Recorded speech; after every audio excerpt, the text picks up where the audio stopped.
అక్షరాల ప్రాధాన్యాన్ని అటు ఇటు మార్చి ఆ మాటల అర్థాన్ని విష్ణు భగవానుడికి సంస్కృతిగా రూపొందించారు, భేష్ అనిపించారు. ఆహా, ఆయన వారు మాట్లాడుతున్నారు. అద్భుతం! ఏమి పాండిత్య ప్రకర్ష, సన్మాన యోగ్యం. మంత్రివర్య, బంగారు నాణ్యాలతో నిండిన పళ్ళాన్ని తెప్పించండి. శ్రీనాథ కవీంద్రులపై నాణ్యాల వర్షం కురిపించండి. క్రీస్తు శకం 1446లో రెండవ దేవరాయలు దివంగతులయ్యారు. తదనంతరం వారసత్వపు పోరుల వల్ల విజయనగర సామ్రాజ్యంలో రక్తం నదులుగా ప్రవహించింది. సువిశాల సామ్రాజ్యం పతనమవనారంభించింది. విచ్ఛిన్నం కాకుండా చంద్రగిరి పాలకుడైన సాళువ నరసింహరాయలు తన శాయశక్తులా పోరాడి అనేక ఘన విజయాలని సాధించాడు. అప్పటికే విరూపాక్షుడు విజయనగర సింహాసనాన్ని అధిష్ఠించి ఉన్నాడు.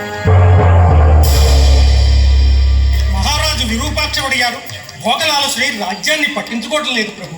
హంపి నగర వీధులు అల్లకల్లోలంగా ఉన్నాయి. మన సామంతులు చక్రవర్తిపై విశ్వాసం కోల్పోయారు. మేము కల్పించుకోమని ప్రార్థిస్తున్నారు ప్రభు. సామాన్య ప్రజలు సైతం సామ్రాజ్యాన్ని రక్షించమని మేము వేడుకుంటున్నారు ప్రభు. మంత్రివర్యులు చెప్పింది నిజం. మన సామంతులందరికీ ఈ సమాచారం పంపండి. సామ్రాజ్య రక్షణకు నడుం బిగించమని మా మాటగా చెప్పండి. ఆజ్ఞ ప్రభు.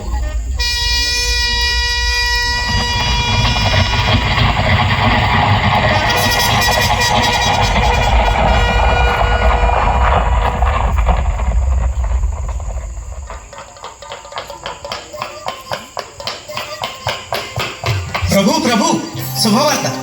తమ సైన్యాలు ఒక్క నెత్తురు బొట్టు అయినా కార్చకుండా హంపి నగరాన్ని వశపరుచుకున్నాయి. అంతా వెంకటేశ్వర స్వామి దయ.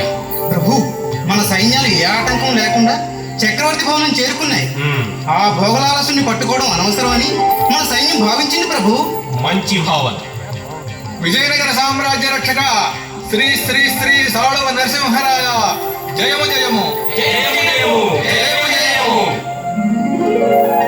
ఈ విధంగా క్రీస్తు శకం 1485లో దిగ్విజయుడైన సాళువ నరసింహరాయలు విజయనగర సామ్రాజ్య చక్రవర్తిగా పట్టాభిషిక్తుడై రెండవ విజయనగర రాజవంశాన్ని స్థాపించాడు.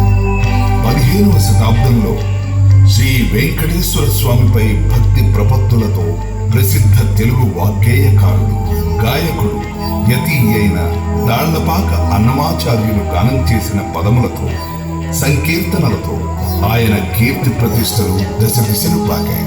సుప్రసిద్ధ కన్నడ కవి, గాయకుడు అయిన పురందరదాసు తిరుమలకు వచ్చి అన్నమయ్య గారి గానామృతాన్ని ఆస్వాదించాడట.